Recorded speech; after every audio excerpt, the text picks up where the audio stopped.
On est très fort ce soir, on est partout. Israël de Jérusalem, on a le Kibbutz Magen, Ashkelon, on a Elat. Voilà, très très bien. Alors, Raïm, attendez, doucement, doucement. Et je voudrais donc, à l'instant, Eric, oui, oui. c'est son, eh bien, son plaisir, son plaisir. Voilà. On doit trouver aussi du plaisir à l'étude. Voilà. Ce n'est pas. La nôtre. Oui, absolument. Quand on étudie, on doit trouver du plaisir à l'étude. Il y a même l'idée de délectation là. Totalement, totalement. D'accord. C'est un plaisir profond ici. Quand on n'étudie pas pour dire ah j'ai étudié, je vais avoir d'accord mon diplôme. D'accord. On étudie le texte non par désir, par amour. Ici, il est d'amour. Répète, c'est il est d'amour. Voilà. Oui, vous aviez un commentaire. Je crois qu'Éric avait un commentaire. Oui, oui, merci. On trouve notre plaisir dans sa loi, c'est l'éternel, mais ensuite, si nous continuons, cette loi devient la nôtre, puisqu'on va la méditer. Excellent. Ok, j'allais y venir. Pardon, Raïm, de te couper encore la parole, mais la racine du mot est faite, c'était aussi affection. Comment? Et moi, de mon côté, je suis vraiment affectionné tous les jours parce qu'elle est vraiment entrée en moi. Exactement. C'est exactement cela. Vous voyez, ici, donc, on revient, vous voyez, ici, cette rencontre intime entre l'étudiant, celui qui va étudier le texte, et l'éternel. Cette rencontre va se faire à la parole. D'accord? On n'a pas d'autre moyen d'atteindre l'éternel. D'accord? On a d'autres moyens. On a, évidemment, la contemplation de la nature. Un instant, Élie, je voudrais, d'accord? On continue. Un instant. Voilà. On a d'abord la contemplation de la nature. On peut très bien rencontrer l'éternel, vous voyez, dans la nature, à travers la création. C'est un premier point. On peut rencontrer l'éternel à travers l'histoire, un grand H. D'accord? Mais on peut, regardez bien, et avant tout, surtout et avant tout, rencontrer l'éternel à travers l'étude biblique. Par la parole même. Ici. Bien. Et ce qu'a dit notre ami Eric est excellent. Vous voyez, qu'à travers cette étude, regardez bien, la Torah de l'éternel, parce que notre ami en a parlé, c'est très très important, c'est très très bien. Vous voyez, regardez bien là. On est ici, Torah Adonai. Vous voyez Torah Adonai? L'enseignement de l'éternel. Et ensuite, nous avons Torato, ici. Alors, Torato, ça veut dire son enseignement, c'est juste, acquis, a priori. Comment? L'éternel. L'éternel. Un instant. Merci. Un instant. On suit ce qui est marqué. Regardez bien. On doit suivre l'éternel. On doit accepter le texte tel qu'il est, d'abord. Ce qui est juste. Ici, on a de l'éternel. Mais, si vous vous reportez au verset 1, dans l'idéal, on devrait avoir sous les yeux tout le psaume. Vous verrez que tout ce qui vient sur rapporté à l'homme. D'accord? À l'homme. Ashereh Aish, vous vous rappelez, heureux est l'homme. D'accord? Voilà. Qui n'ira pas dans le conseil des méchants, etc. D'accord? Bon, Torato, le vav que vous voyez là, suffixe pronominal, ici, et bien, peut très bien se rapporter à l'homme. Ça veut dire, c'est ce que dit notre ami Eric, c'est excellent. La Torah, quand on l'aime énormément, on l'étudie, d'accord? Avec amour, elle devient notre propre Torah. Ce n'est plus la Torah, regardez bien, la Torah de l'Éternel, elle est la Torah de l'Éternel, bien évidemment, mais elle devient la nôtre personnelle. Vous voyez? C'est la nôtre qui va nous nourrir. Elle devient la nôtre personnellement quand on l'a mangée comme Ézéchiel.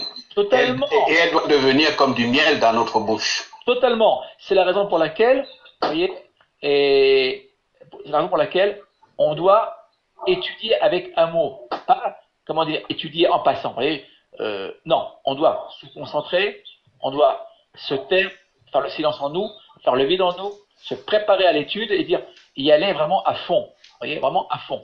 Il n'y a pas de, ici, de compromis. On étudie à fond le texte par amour, par désir. C'est un désir profond ici. Pour que la Torah devienne la nôtre. Vous voyez? Voilà.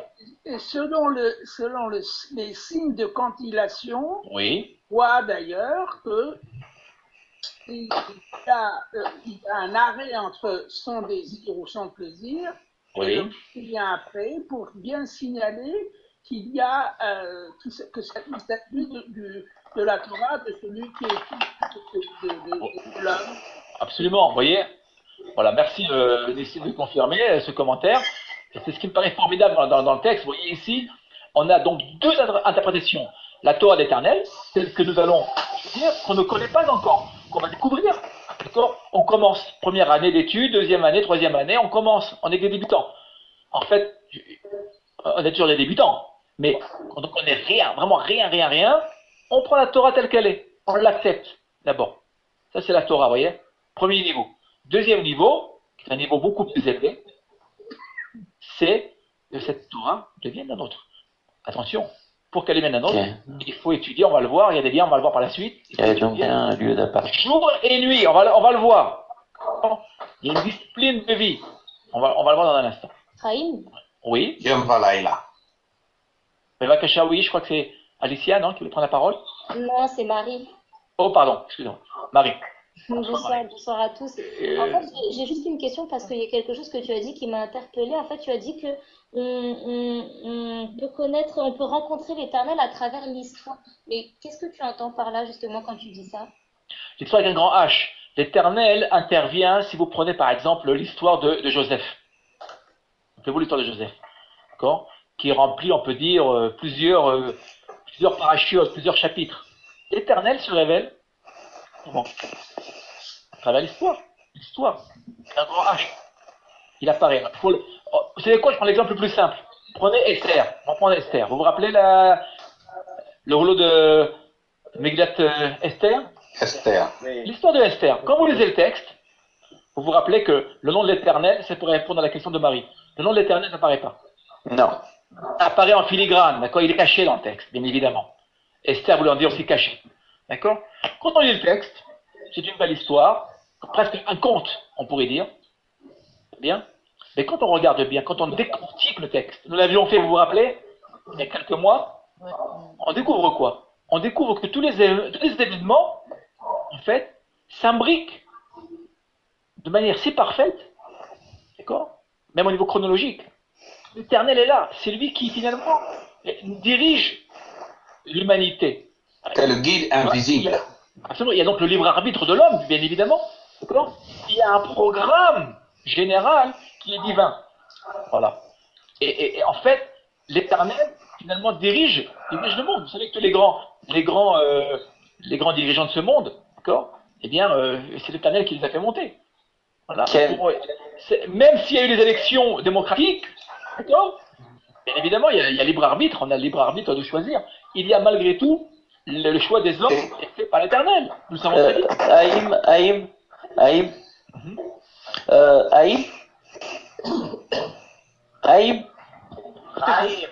Oui, Haïm. On t'écoute, Elie. Oui, je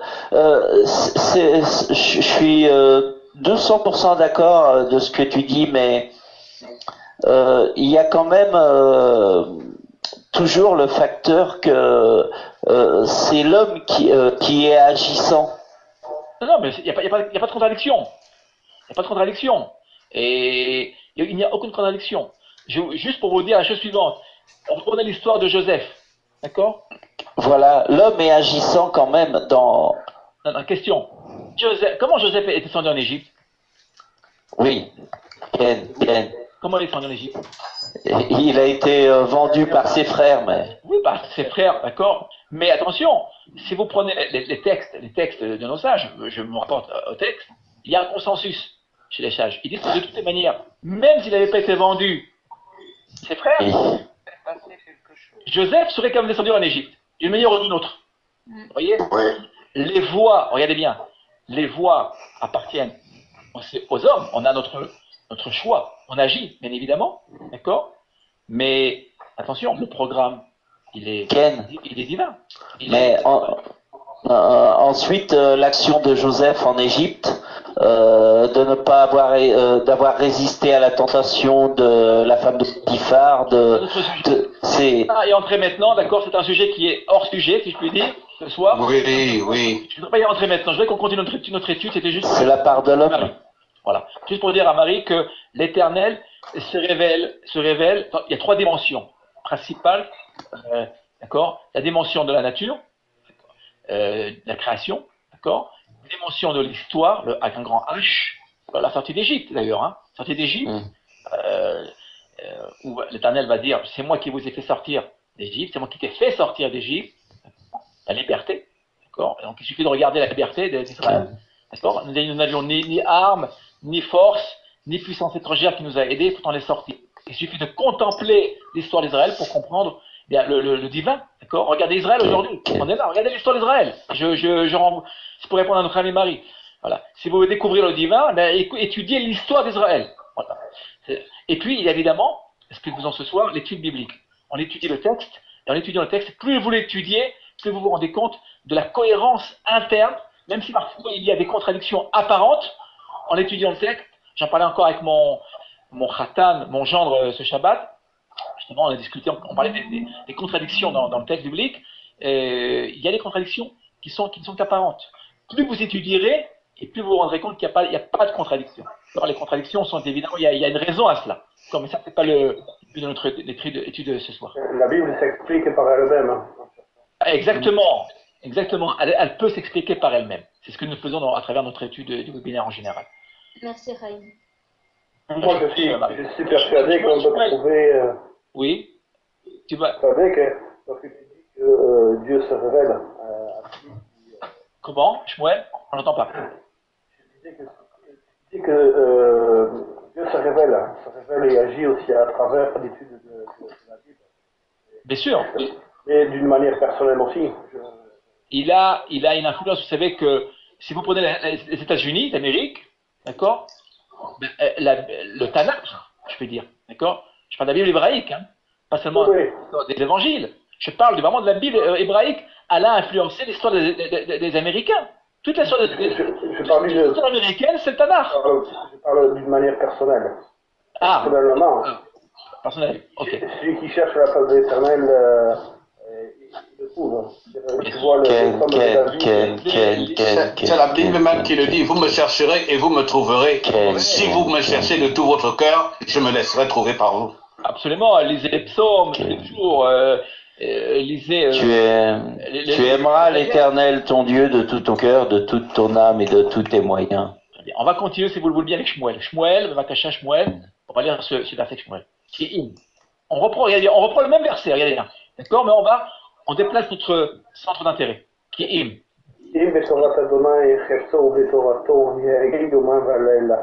Très bien. Traduction. Et qui la médite jour et nuit. Alors vous aurez compris, j'ai un jeu de nouveau là, je m'excuse de la traduction qui n'est pas une bonne traduction, d'accord. Alors vous aurez compris que le roi, elle n'est pas une bonne traduction, c'est Torah ou en hébreu. Et ce verbe-là, regardez bien. Comme on nous dit tout à l'heure, regardez bien, nous avons dit qu'il fallait, je voudrais remonter tout à fait, voilà, un instant, ici. Vous vous rappelez tout à l'heure, ce qu'on a dit tout à l'heure, cathète, vous vous rappelez de cathète? Analyse. C'est ce qu'on va faire maintenant. Vous voyez? Lection. Regardez ce qu'on fait. On a le texte.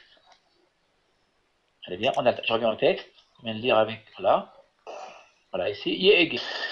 On garde le silence, regardez bien, on fixe le texte, et quand on voit un verbe, et n'importe quel mot même, je dirais, on fait le travail d'Éric. Que fait Éric? Éric, il a avec lui son dictionnaire, ce soir, il cherche la racine. Voilà. Bien, voilà, Éric, je te demande de chercher la racine, là. Vas-y. Laquelle? Regardez bien ce qu'on va faire.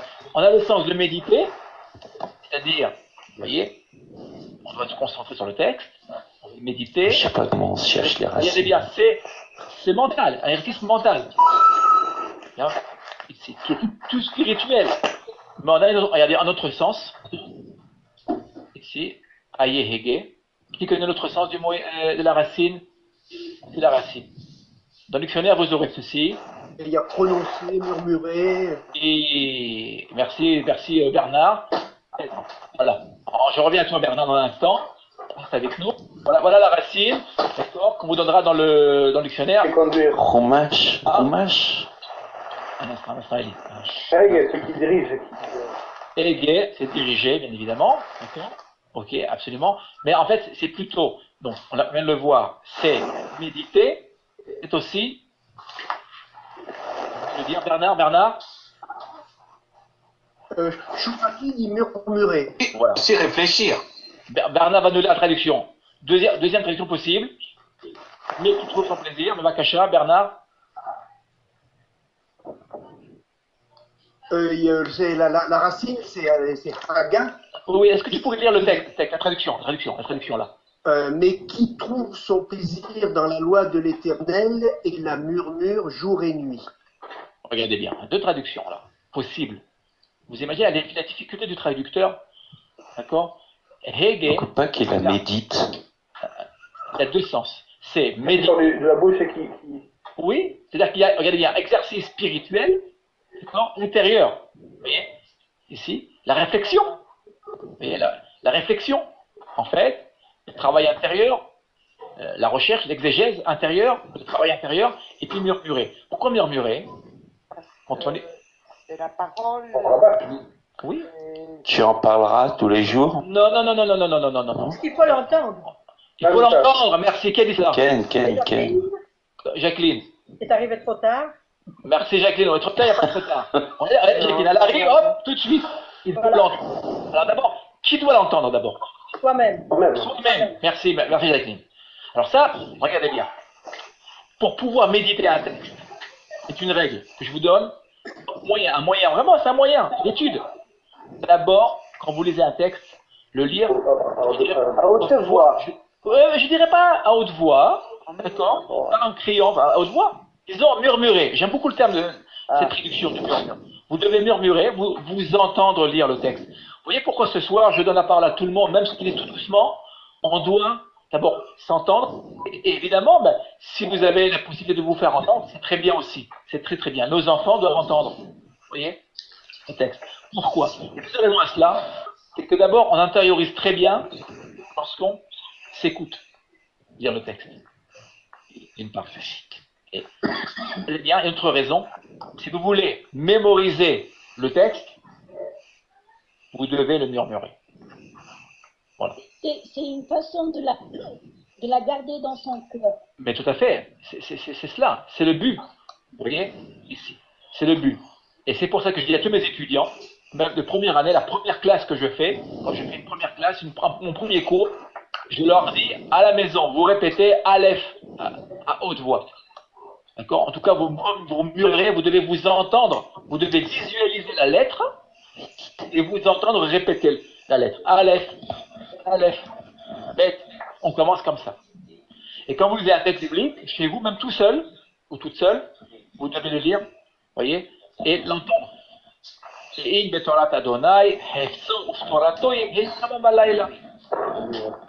Haïm, oui. Ça aussi, il y a d'autres sens, le verbe agar là. Oui. Par exemple, il y a aussi éprouver, hein. Ça aussi un sens d'éprouver. Et gay, éprouver, j'ai pas souvenance. Non, pas vraiment, non. J'ai pas souvenance, hein, je l'avoue. Agar, c'est l'épreuve, non? Éprouver, mais dans le sens Agar, non, c'est pas la même chose, c'est pas la même racine. Non, agar. Non, c'est pas agar. Non, agar. C'est he gimel he. J'ai pas le dictionnaire sous les yeux, j'avoue que j'ai pas. Il y a aussi un autre sens qui est détourné. Détourné, oui. Ok, parce que oui, ça nous rappelle justement le Hege, c'est le volant d'une voiture, vous voyez, ça fait tourner. Chaim, Oui. j'aimerais savoir comment est-ce qu'on peut trouver les racines des mots, parce que est-ce qu'il y a des dictionnaires qui nous aident à faire ça? Bien sûr. D'abord, la première technique, Jacqueline, c'est d'étudier, d'accord, les règles de grammaire. Voilà. Pourquoi? Parce qu'en hébreu, comme vous le savez, aidez-moi, comment on cherche une racine? En enlevant d'abord les préfixes et les suffixes. Non, d'accord, mais ça rentrer dans le détail, Daniel, là, maintenant. Tu cherches le verbe au passé. En français, on cherche un verbe à l'infinitif. D'accord, le verbe manger, vous irez chercher le verbe manger. C'est l'hébreu. Passé. Oui, Frédéric. Oui, Frédéric. La troisième personne du passé. Merci, Frédéric. Au passé. Voilà. Troisième personne, singulier, Du singulier masculin. du passé. Au passé. Dans l'hébreu biblique, on a compris. Ça veut dire quoi? Pour cela, hein, pour répondre à Jacqueline, ça veut dire quoi, Jacqueline? Ça veut dire qu'il faut étudier ce qu'on appelle les catégories de verbes. Il y a beaucoup de catégories. D'accord? Il y a des classes de verbes, si je puis dire. Et sans cela, on est... le binyanim. Voilà, les binyanim, c'est-à-dire les formes verbales. Il faut connaître le binyanim, ouais. Bien sûr, voilà. Là, on revient à la grammaire pure. D'accord? Moi, je parle Excuse-moi, Haïm, excuse-moi, mais là, vous êtes en train de parler chinois. Non, pas hébreu. Par l'hébreu. Ouais, hébreu quand même. Par l'hébreu. J'explique. Ah, il n'y a pas, je ne peux pas en 2 minutes, là, j'avoue, d'accord, je ne peux pas en 2 minutes expliquer la méthode d'étude, de retrouver une racine verbale, d'accord, dans un dictionnaire. Il faut pour cela, Jacqueline, étudier au moins 1 année, si c'était 2 ans, et même 3 ans d'études, minimum. Mais Haïm, d'études d'hébreu. De grammaire, Grammaire. Pure. Mais alors. Là, je vous le dis tout de suite. Il n'y a pas de miracle. Hein. Si vous voulez comprendre le texte, il faut tout à fait, hein. La grammaire. D'accord? Mais Haïm, où est-ce qu'on va pour ça? Par exemple, vous avez teacher, d'accord? mais je suis chez les teachers. J'apprends l'hébreu avec Frédéric. C'est au début. Alors, l'hébreu moderne. Ça n'a rien à voir? Ça n'a rien à voir. Et il vaut mieux étudier d'abord l'hébreu biblique, hein, et après il se mettra à l'hébreu moderne. On va ouvrir les Ok, mais moi je sais pas. Ça dépend. Attendez, je voulais juste, vous me permettez, comment dire, faire une phrase. Shalom Manhattan.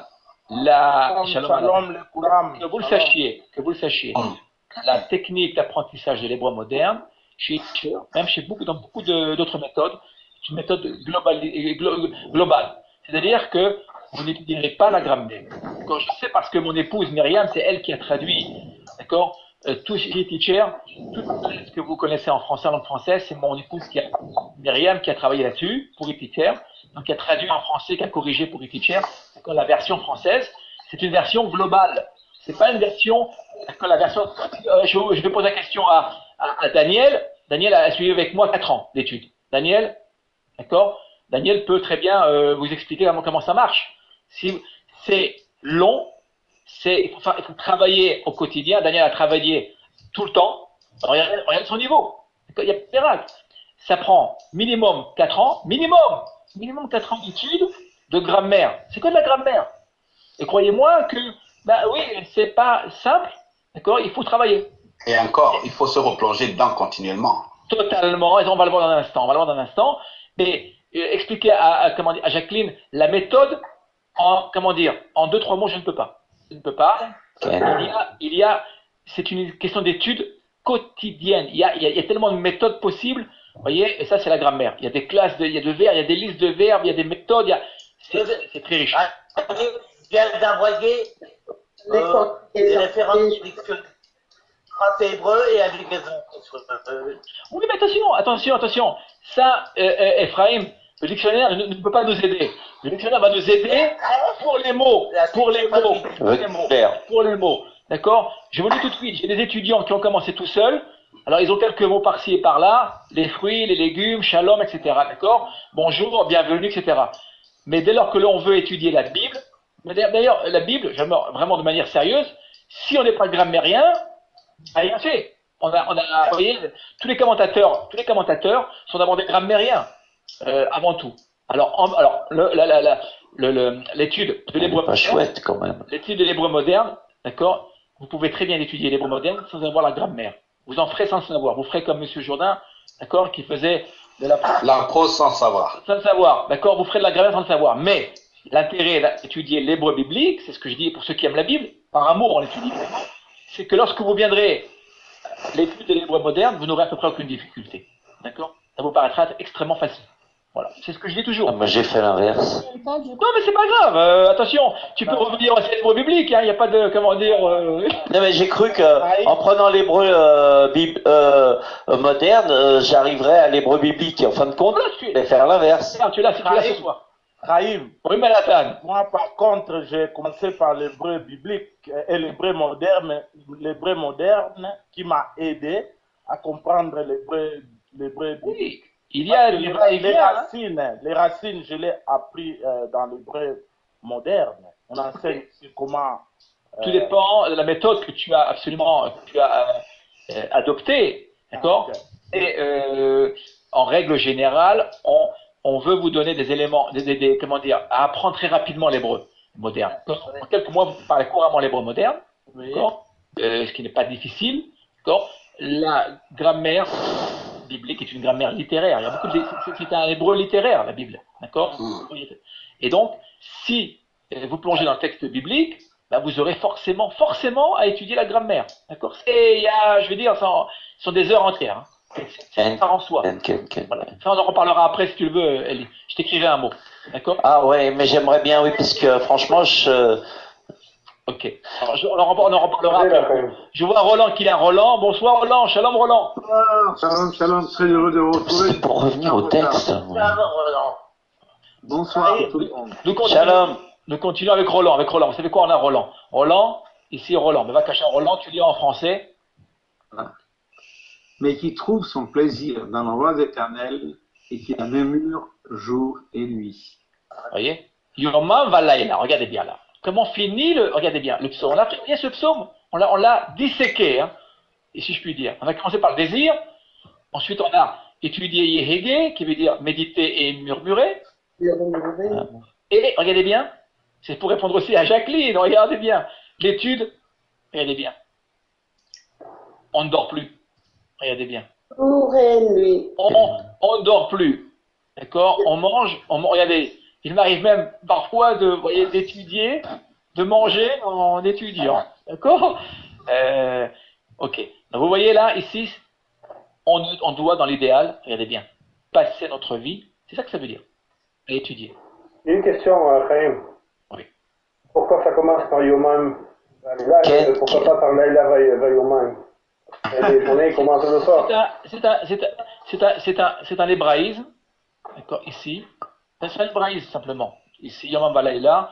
Pourquoi, je ne sais pas. J'avoue que c'est vrai que la journée commence la nuit et jour. La nuit, absolument, tout à fait. Là, je ne sais pas. J'avoue que je ne sais pas. Il doit y avoir un sens. Pourquoi pas Yom Valaïla? Non, parce que c'est une expression. Regardez bien. C'est pour répondre à ta question là. C'est pour un grammatical. Regardez, ici la grammaire va nous aider. Vous voyez le vin qui est ici? Là, Shmuel, regardez bien là. Shmuel et vous tous. Vous voyez le va qui est ici? D'un point de vue grammatical, on aurait dû écrire quoi d'un point de vue grammatical? V. C'est juste. Pourquoi le va? Pourquoi le kamatz? Le allon? Ça va la grammaire. Hein. Regardez bien, Shamaim, et Shmuel, Shamaim, la suite, Shamaim, va, non, Shamaim va arrêter. Les cieux et la terre. D'accord? Les cieux et la terre, très bien, on a le va. C'est quoi ce va? D'accord? Va, la suivante. Tu dis que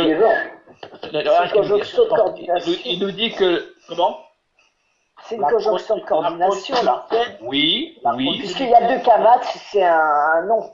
Oui, mais ça veut dire quoi? Ça veut dire que le laïla ici est étroitement lié au jour. C'est-à-dire que attendez, je vais jusqu'au bout. Un instant. Je vais revenir à l'expression la plus connue. On dit que Shamaim Ba'aretz. Ça veut dire quoi Shamaim Ba'aretz? Cieux et la terre. Oui, ça c'est la traduction. Mais ça veut dire quoi? Quel est l'esprit de cette expression? La continuité. C'est la liaison, le globe, ça veut dire le globe. Le globe, la terre, d'accord? L'ensemble de la planète. Shamaim Ba'aretz. Cadeau Ah oui. Oui, cadeau Haaretz. En hébreu biblique, on n'a pas le cadeau Haaretz, ça n'existe pas. Cadeau veut dire ballon. On n'a pas le mot globe. En fait, ça veut dire toujours, quoi. Ça. Or, regardez bien, Yom Hava Laila, ça veut dire quoi? Jour et nuit dans le sens de tout le temps. Continuité. La continuité, absolument. Maintenant, pourquoi Yom avant Laila? Ça, j'avoue, pas d'en faire une recherche. Vous voyez ici. Est-ce qu'on peut faire un parallèle avec la création? Ici, probablement, oui, c'est possible, on peut le faire, on pourrait le faire, puisque nous savons que toute la création, c'est pour revenir à Jérémie, toute la création ne tient que sur la Torah. D'accord? Sans Torah, il n'y aurait pas de création. Toute la création tient sur la Torah. Regardez bien, vous savez quoi? Voilà, c'est super. Regardez, un instant, on va ouvrir notre instant. Est-ce que j'ai, attendez, un instant. C'est comme le d'or. Attendez. Vous savez ce que je vais faire? Quel est le premier mot de la Torah? Bereshit. Regardez bien. C'est pour répondre à c'est superbe, là, regardez. Là, on va essayer de rajouter un peu. Voilà. Bereshit qui veut dire, donc, voilà, Bereshit. Au commencement de. D'accord, en tête, comme vous le voulez. Très bien. Regardez bien. Si on prend le mot Bereshit, on va prendre, regardez ce qu'on va faire. Ici. Allez, on va couper. Vous voyez ce que je viens de faire? Un instant, regardez ce qu'on va faire. On va relier les deux premières lettres aux deux dernières. Un instant, je devrais finir ma phrase, je suis désolé. D'accord, on s'écoute mutuellement, sans se couper, si vous le voulez bien, merci à vous. Voilà. Regardez bien. On a Bereshit, regardez bien ici, Bereshit, voilà, ici. On prend les deux premières consonnes, les deux dernières. On obtient quel mot? La brillance. La brie. Excellent. Brie. Ah oui. Alliance. Et là? Quoi? Yesh. Ensuite, le feu. Alliance de feu. Alliance de feu. Alliance de feu. Vous vous rappelez, ça nous rappelle quoi? Les colonnes de nuées. Non. Oui, très bien. Alors, avant les colonnes de nuée, ça nous rappelle, rappelez-vous, Moïse. Moshe est le buisson ardent. Le buisson ardent et évidemment, ce qu'on appelle la théophanie, c'est-à-dire l'événement central du livre de l'Exode, lorsqu'on recevra au chapitre 20, rappelez-vous, la Torah. Regardez bien, on n'en est qu'à la création. On n'en est qu'à la création. Dans la création est inscrit déjà, regardez bien, la Torah est déjà inscrite ici. Vous le voyez? Dans Genèse 16, il y a aussi le feu qui passe entre les morceaux. Oui, Ken, excellent. Qu'il y a la Brit Ben Abetarim. D'accord? Tout à fait. L'alliance entre les morceaux, on appelle. C'est juste. Vous le voyez, donc, voilà. C'est ce que je voulais donc vous rapporter. C'est une lecture du texte. Voilà. Ça, c'est l'îlot Midrash. Ce que je vous dis là n'est pas de moi, bien évidemment. D'accord? C'est ce que nous rapporte le Midrash. Et ce terme-là, Bereshit, il y a mille et une façons de lire ce texte, ce mot. Ce n'est qu'un mot. Vous le voyez? Mais vous voyez déjà comment, regardez bien, comment la révélation est contenue dans la création. Ici. Mais Chaim, la première chose que Dieu créa, c'est la lumière. Et en fait, lorsque nous lisons la parole, cela nous éclaire. Je me demande si c'est peut-être à dire de la lumière le jour et la nuit. Alors attention, la lumière dont il est question au premier jour. Il faut remarquer qu'il la sort des ténèbres. Hein. Oui, c'est une lumière qui est spirituelle. La lumière dont nous parlons ici, regardez bien, Yom Hava ici, là, le 4e jour, hein. Attention. C'est-à-dire la journée quotidienne. On doit étudier la Torah, regardez bien, la murmurer et la méditer, tout le temps. D'accord. Jour et nuit. Shalom. Shalom. Verena. Ken. Shalom Verena, Mishwait. Shalom Verena. Shalom. Verena. Verena. J'ai pensé à autre chose. Oui, Bevakasha. Si on le tourne, Yom, Laila ve Yom, ça sent pas bien. Mais comme c'est pas de la prose, alors c'est vraiment, c'est comme un chant.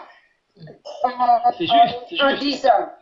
Là, on ne s'intéresse pas à la chronologie de la lumière, d'accord, par rapport à la nuit. On s'intéresse à l'unité qui unit les deux temps, si vous voulez.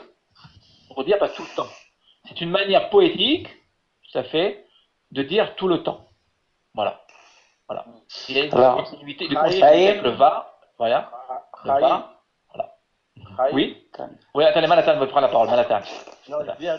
Bon, je ne sais pas si tu l'as parlé.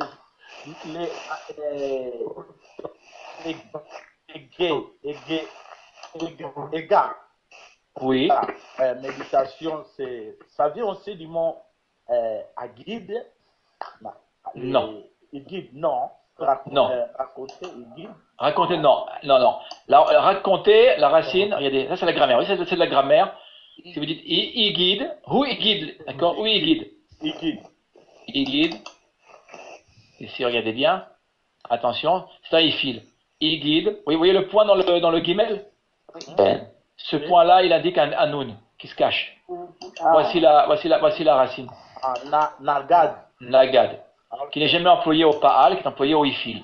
Il guide. Ça donnera le mot Agada, l'Agada de Pessah. Voilà. Très bien.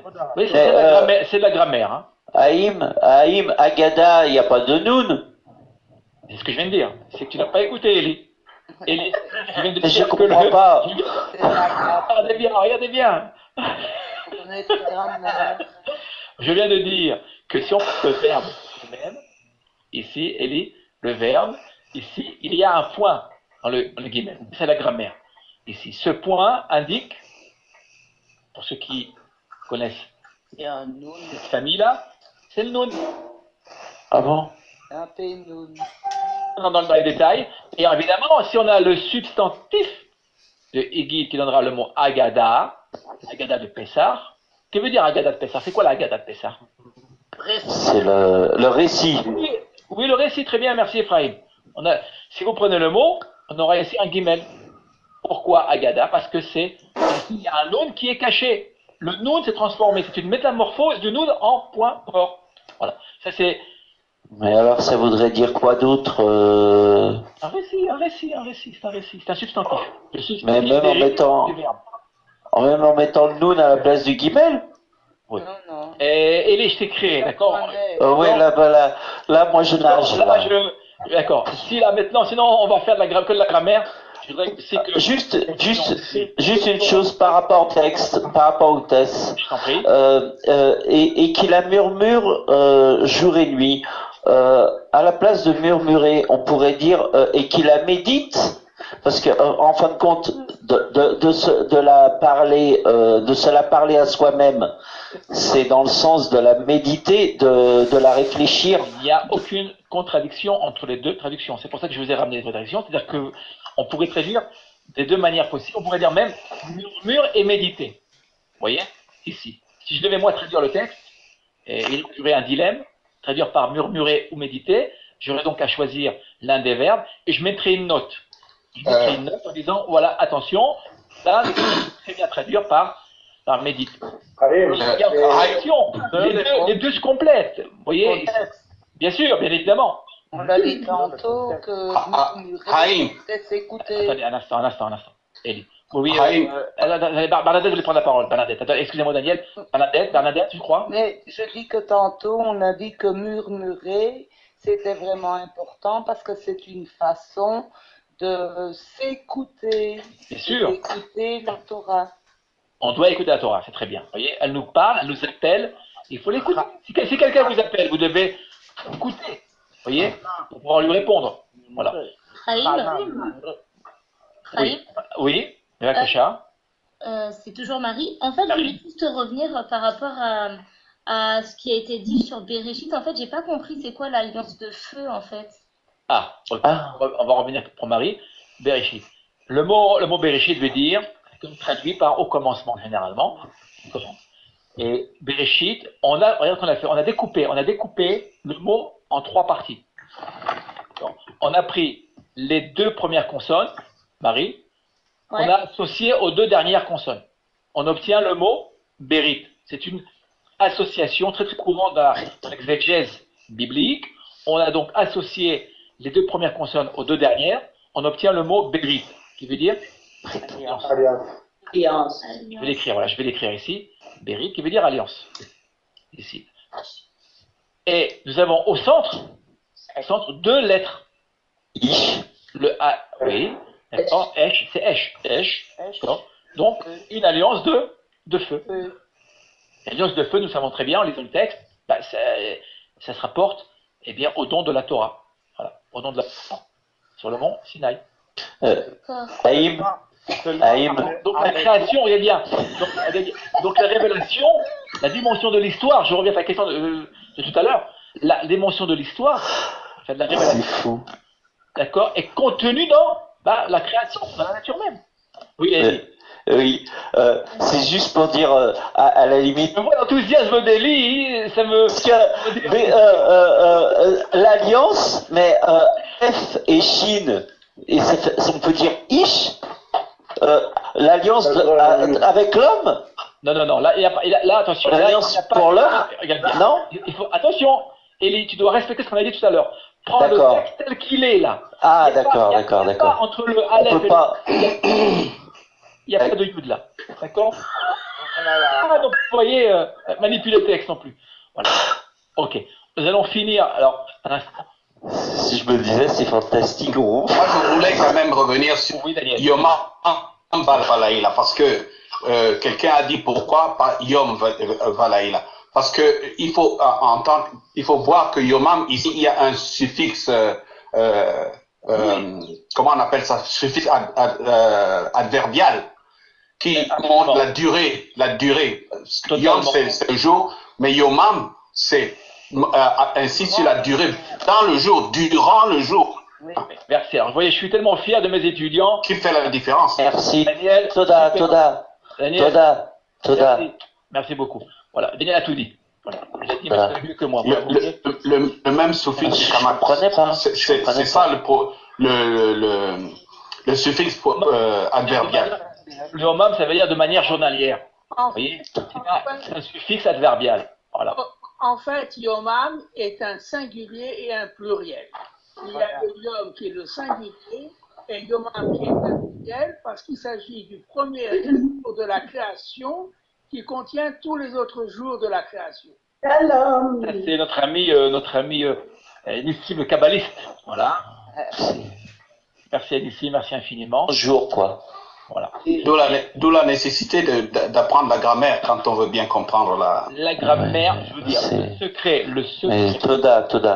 le secret de la compréhension du texte, tout du moins du sens littéral déjà. Vous voyez, le texte est très très complexe. Il n'y a pas de texte simple. Regardez, ce soir on passe plus d'une heure, près de 2 heures, sur 4 versets. Vous imaginez, d'accord? Le texte n'est pas simple. Il n'est jamais simple. On doit, comment on dit, se taire d'abord devant le texte. On doit le prendre tel qu'il est. Tel qu'il est. C'est ce que nous faisons d'abord ce soir. Vous voyez? Et ensuite, la grammaire est rigoureuse. Hein. Vous savez, la grammaire, c'est des mathématiques. Hein. Il n'y a pas, comment dire, de combine en grammaire. L'intuition. La grammaire hébraïque est une grammaire mathématique. Ça, nous pouvons le dire avec quand tous ceux qui ont étudié la grammaire. Je vois Daniel, donc je vois les derniers. Il y a d'autres étudiants qui ont suivi des cours avec moi. Je vois Barnabelle, par exemple, aussi. On étudie la grammaire. Elle est très très rigoureuse, mais attention, elle va nous aider à comprendre l'esprit du texte. Vous voyez, voilà. Sans cela, que la traduction, elle ne ressort pas la grammaire nous montre dans la source même elle-même. Bien sûr, et vous savez que jour et nuit, j'ai des études avec Yomam Valaïla. J'ai eu des étudiants, j'en ai encore des étudiants qui font de la grammaire, qui parfois se fatiguent. C'est tout à fait normal, d'accord? Eh bien, je leur ai aimé la grammaire. Comment? À travers l'étude, vous voyez, de texte, comme nous faisons ce soir. C'est-à-dire qu'en étudiant le texte, à la pulpe du texte, vous voyez, à l'essence même du texte, on se dit quoi? On se dit, mais finalement, c'est fantastique la grammaire. C'est la grammaire qui va nous permettre d'entrer dans le texte. Tous goûter du texte, tous. Nous aimons tous la Torah. On veut tous goûter. Mais attention, on devra faire l'effort d'apprendre la grammaire. Alors là, vous resterez aux traductions classiques, d'accord? Et vous serez donc quelque part coincé. Vous resterez quelque part, on reste en Mitzrayim, en Égypte. C'est-à-dire qu'on est coincé, on n'est pas libre. Vous n'êtes pas libre. Vous êtes dépendant de ce qu'on vous dira. Et moi, comme je préconise l'esprit critique, et quand un enseignant me donne une idée, une réflexion, je l'écoute attentivement, je la note. Et je vais chercher. C'est ce que vous devez faire. Chaim, Yomam avec Yom Yom. Yom Yom, ça veut dire chaque jour. Yom Yom. C'est une expression aussi, c'est un hébraïsme qui veut dire, Yom Yom veut dire jour, jour, ça veut dire chaque jour. Yom Beyomo. On pourrait dire Yom Beyomo aussi. Yom Beyomo aussi, chaque jour. Pareil. Yom Yom. Yom Yom. Oui. Alors, Dieu insiste de murmurer sa loi jour et nuit. Il insiste sur le temps de notre vie. Bien sûr. C'est notre nourriture spirituelle. Et plus on lit et on médite la parole, plus on reçoit sa sagesse, sa lumière, et il nous transforme intérieurement, notre âme, notre esprit à la lumière de Dieu. Pour ça, c'est vraiment important d'être en continuité dans la méditation de la parole. Plus on l'est, plus on se nourrit de sa sagesse, et plus il nous transforme. Totalement. Totalement. Vous voyez, donc, il faut donc, dans l'idéal, étudier jour et nuit, et si on ne peut pas, consacrer un temps pour l'étude. Vous savez, ceux qui ont étudié avec moi, je leur dis toujours 20 minutes par jour. 20 minutes par jour, même pas une demi-heure. Si vous consacrez à l'étude, d'abord de la grammaire, 20 minutes par jour, et une lecture biblique par jour, même, un bout de verset même, vous voyez, eh bien, on a gagné. D'accord? Et pas, attendre, un jour, on aurait un moment, vous voyez, d'étude. Non, c'est une discipline de vie, c'est ce que dit le texte ici. Donc, si on fait cela, eh bien, on a toutes les, on va évoluer, progresser et connaître le texte. Voilà, parce que le texte nous échappe toujours. On croit le connaître, mais on ne connaît pas le texte. On ne le connaît jamais suffisamment. Et ça fait penser aussi à ce que l'Éternel avait dit à Josué. Il avait dit aussi médite la parole jour et nuit. Excellent. D'accord. On peut rajouter absolument le texte de Josué, du livre de Josué. Absolument. D'ailleurs, Marie, pour reprendre ce que tu viens de dire, le passage qui se trouve dans Josué est repris à la synagogue. D'accord. À la synagogue, on ne reprend pas ce passage-là du psaume. D'accord. À la synagogue, on reprend le passage de Josué, où l'Éternel lui dit, par Moïse, tu devras étudier la Torah jour et nuit. Absolument. C'est aussi dans Josué. C'est juste. Excellent. Merci, Marie. On va donc, si vous le voulez bien, on va lire tous ensemble ce verset, voilà. Oui, oh oui. Voilà, pour que tout le monde puisse, comment dire, les gens qui travaillent. J'essaye de raccourcir un peu nos webinaires. Voilà. Et on va lire ensemble. Veshinantam Levanecha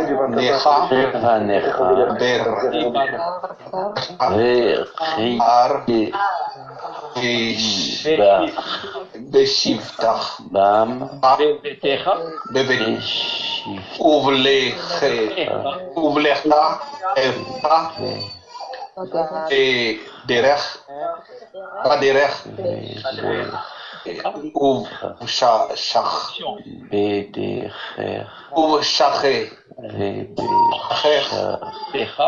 Shachecha Uvkumecha Traduire. Tu les enseigneras à tes enfants et tu en parleras quand tu seras dans ta maison, quand tu iras en voyage, quand tu te coucheras et quand tu te lèveras. Deutéronome 6, 7. Ok. D'où? Du Shema Israël. Shema Israël. Le Shema Israël. Vous voyez que nous lisons 2 fois par jour, voilà, matin et soir. Alors, sans entrer dans le détail, bien, je voudrais qu'on s'arrête sur ce verbe-là. Regardez bien. Comment j'ai traduit ce verbe-là?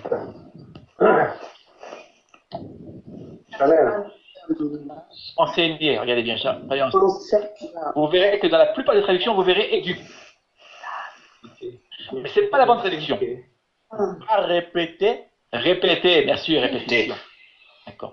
Vous trouvez dans le mot, dans la racine. Mâcher. Shinen, regardez bien. Voici la racine. Shinun. Shinun, c'est la répétition. Shinun comme la Mishnah. Et... Chanel, qui veut dire donc répéter. On retrouve le mot une dent. Comment on dit une dent en hébreu? Shen. Shen, c'est une dent. Vous voyez? Ici, donc, ici, c'est de répétition. On doit, regardez bien, on doit, si on veut enseigner à nos enfants, répéter, à nos étudiants, même pour nous-mêmes d'abord, on doit répéter. C'est le secret de l'apprentissage. C'est-à-dire répéter, regardez bien, répéter en murmurant et en méditant. Vous voyez? Et donc, si on eh bien, on a toutes les chances d'abord de mémoriser le texte, de faire un texte qui soit un texte qui nous appartienne. Vous voyez? Et donc, de mémoriser le texte. L'idéal, ce serait de connaître, évidemment, le texte. C'est ce que faisaient les Tana, les Tanaïm. Les Tanaïm répétaient les textes. Alors, attention, le mot, c'est juste, Malatan, les Tanaïm, qui étaient des maîtres de l'enseignement, vont développer ce qu'on appelle la Mishnah. La Mishnah. Dans le mot Mishnah, d'accord, on entend Shinun. Shinun, c'est-à-dire il répétait, mais attention, répéter dans le sens d'enseigner. D'accord? D'enseigner. Il répétait par cœur.